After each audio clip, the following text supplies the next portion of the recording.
ഇന്ന് നമുക്കൊരു മുട്ട ബജി ഉണ്ടാക്കിയാലോ? അതിന് വേണ്ടിയിട്ട് നമുക്ക് മാവ് തയ്യാറാക്കാം. ഞാനിവിടെ കടലമാവ് എടുത്തിട്ടുണ്ട്. 1 കപ്പ് കടലമാവാണ് എടുത്തിരിക്കുന്നത്.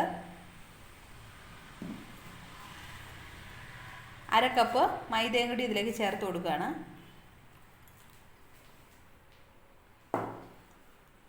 1/2 ടീസ്പൂണ് മീറ്റ് മസാല, 1/2 ടീസ്പൂണ് മുളക് പൊടി, കാശ്മീരി മുളക് പൊടിയാണ് കേട്ടോ.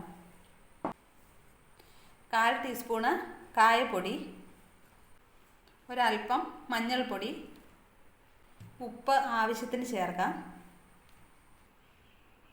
അല്പം കുരുമുളക് പൊടി.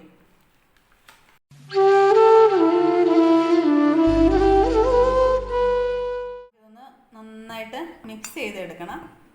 എന്നിട്ട് വെള്ളം കുറേശ്ശെ ഒഴിച്ചു കൊടുത്ത് വേണം ഇത് കുഴച്ചെടുക്കാൻ. ഒരുപാട് ലൂസായി പോകരുത്, തിക്കായിട്ടുള്ള മാവായിരിക്കണം ഇതിന് വേണ്ടത്.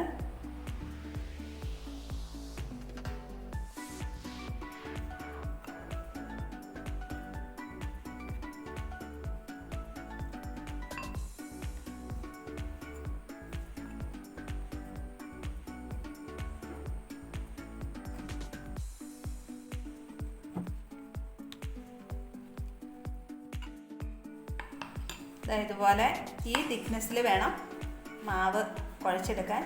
ഞാനിവിടെ മെഷർമെൻറ്റ് കപ്പിൽ 1.5 കപ്പ് പൊടിക്ക് 3/4 കപ്പ് വെള്ളമാണ് ചേർത്തിരിക്കുന്നത് കേട്ടോ.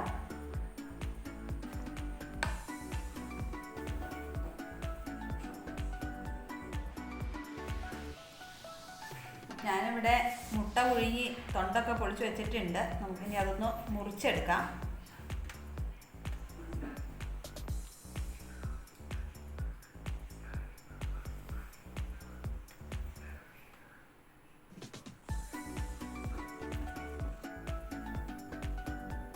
ചട്ടി അടുപ്പിൽ വെച്ച് ചൂടായി വന്നിട്ടുണ്ട്. ഇതിലേക്ക് നമുക്ക് എണ്ണ ഒഴിച്ചു കൊടുക്കാം.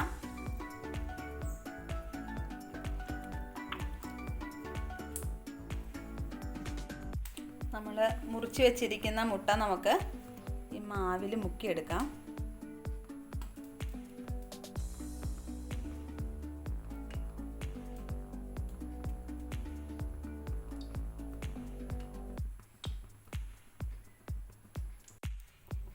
എണ്ണ നന്നായിട്ട് തിളച്ച് വന്നിട്ടുണ്ട്.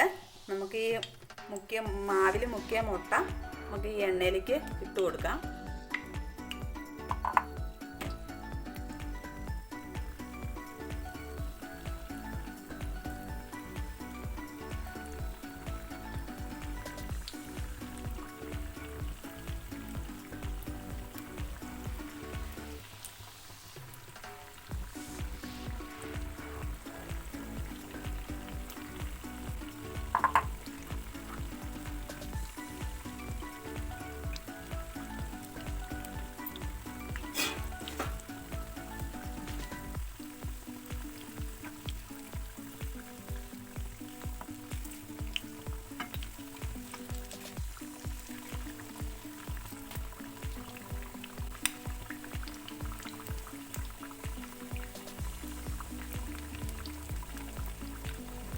നമുക്ക് നന്നായിട്ട് തിരിച്ചു മറിച്ചുവിട്ട് നന്നായിട്ട് ഫ്രൈ ചെയ്തെടുക്കണം.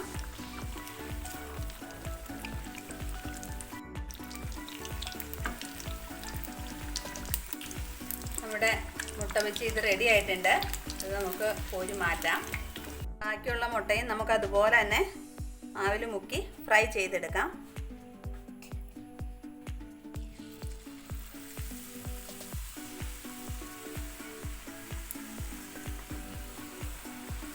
കുട്ടികളൊക്കെ സ്കൂൾ വിട്ട് വരുന്ന സമയത്തൊക്കെ പെട്ടെന്ന് ഉണ്ടാക്കാൻ പറ്റുന്ന ഒരു സ്നാക്സാണിത്.